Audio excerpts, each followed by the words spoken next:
Future tense यानी मुस्तकबिल का ज़माना अक्सर थोड़ा मुश्किल लगता है ना। इस तफसीली गुफ्तगू में हम यही सीखेंगे कि अंग्रेज़ी और उर्दू दोनों ज़बानों में मुस्तकबिल के बारे में बिल्कुल वाज़ेह और मौसर तरीके से कैसे बात की जाए। तो आज का हमारा रोड मैप कुछ यूं है।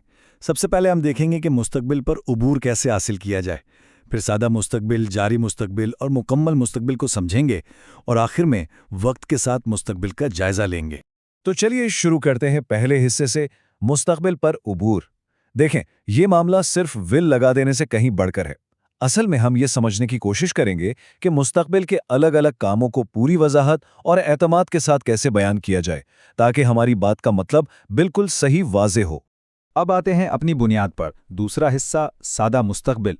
ये वो सबसे आम और आसान तरीका है जिससे आने वाले वक्त के बारे में बात की जाती है। अंग्रेजी में इसे फ्यूचर इंडेफिनिट टेंस कहते हैं। तो ये फ्यूचर इंडेफिनिट टेंस है क्या? आसान लफ्ज़ों में इसका इस्तेमाल हम मुस्तकबिल के किसी एक सीधे सादे वाक़े को बयान करने के लिए करते हैं।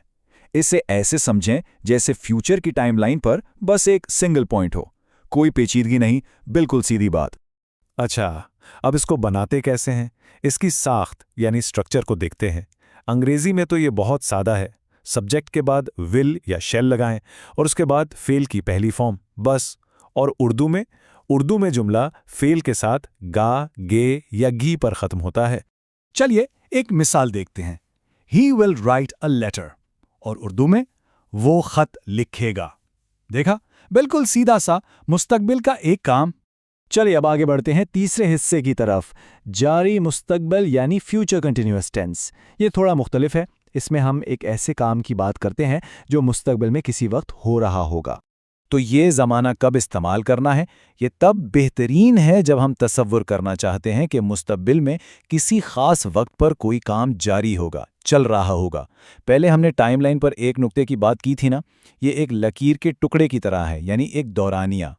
तो जाहिर है उसका स्ट्रक्चर भी अलग होगा। इसकी साख्त में जो तब्दीली है ना, इस पर गौर करें। अंग्रेजी में हम विल बी लगाते हैं और फेल के साथ आईएनजी जोड़ देते हैं, और उर्दू में इसकी पहचान बहुत आसान है, रहा होगा, रही होगी या रहे होंगे। तो हमारी वही पुरानी मिसाल अब कैसे बदलेगी? वो बन जाएगी he will be writing a letter. Urdu में वो खत लिख रहा होगा। इससे साफ जाहिर है कि मुस्तकबिल में किसी मुकाम पर लिखने का अमल जारी होगा।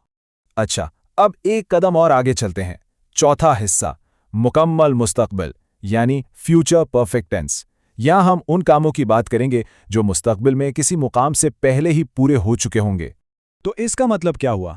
मतलब ये कि हम मुस्तकबिल में एक पॉइंट तय करते हैं और बताते हैं कि इस वक्त तक कोई काम मुकम्मल हो चुका होगा। इसको ऐसे सोचें कि कल शाम 5 बजे तक मैं अपना काम ख़त्म कर चुका हूँगा। हम आने वाले वक्त में खड़े होकर पीछे देख रहे हैं। और इसकी साख्त भी इस तकमील को ज़ाहिर करती है। अंग्रेजी में हम इस्तेमाल करते हैं विल हैव और उसके साथ फेल की तीसरी फॉर्म, जबकि उर्दू में जुमला खत्म होता है चुका होगा, चुकी होगी या चुके होंगे पर। वापस अपनी मिसाल पर आते हैं। अब ये हो जाएगी he will have written a letter, यानी वो खत लिख चुका होगा। मतलब बिल्कुल साफ है, मुस्तकबिल के उस खास वक्त तक खत लिखने का काम पूरी तरह खत्म हो चुका होगा। और अब आते हैं हमारे आखिरी और सबसे एडवांस्ड फ्यूचर टेंस पर। पांचवां हिस्सा, वक्त के साथ मुस्तकबिल। इसमें हम मुद्दत और तकमील दोनों को मिला देते हैं। इसका नाम है फ्यूचर परफेक्ट कंटिन्यूअस। ये ज़माना थोड़ा पेचीदा है, लेकिन इसका मकसद बहुत ख़ास है।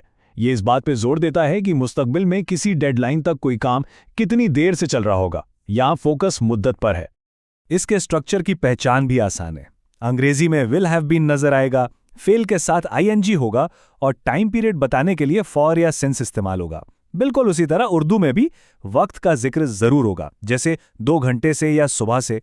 तो हमारी आखिरी मिसाल क्या बनती है? He will have been writing a letter for an hour. Urdu में वो 1 घंटे से खत लिख रहा होगा। ये जुमला मुद्दत पर फोकस कर रहा है कि मुस्तकबिल के इस पॉइंट तक उसे लिखते हुए पूरा 1 घंटा हो चुका होगा। तो चलिए इन चारों को एक साथ रखकर देखते हैं, देखें कितना फर्क है। सादा मुस्तकबिल, वो खत लिखेगा, एक काम होगा। जारी मुस्तकबिल, वो खत लिख रहा होगा, काम जारी होगा। मुकम्मल मुस्तकबिल, वो खत लिख चुका होगा, काम खत्म हो चुका होगा। और वक्त के साथ मुस्तकबिल, वो 1 घंटे से खत लिख रहा होगा, काम कितनी देर से हो रहा होगा। हर जमाने का अपना एक अलग मतलब है। तो सबसे अहम बात क्या है? हर ज़माना मुस्तकबिल को देखने का एक अलग ज़ाविया देता है। असल काम यह है कि हम अपनी बात और सूरत-ए-हाल के हिसाब से सही ज़माने का इस्तेमाल करें। अब ये सारे औज़ार हमारे पास हैं, तो सवाल ये है कि सबसे पहले हम कौन सा मुस्तकबिल बयान करना चाहेंगे?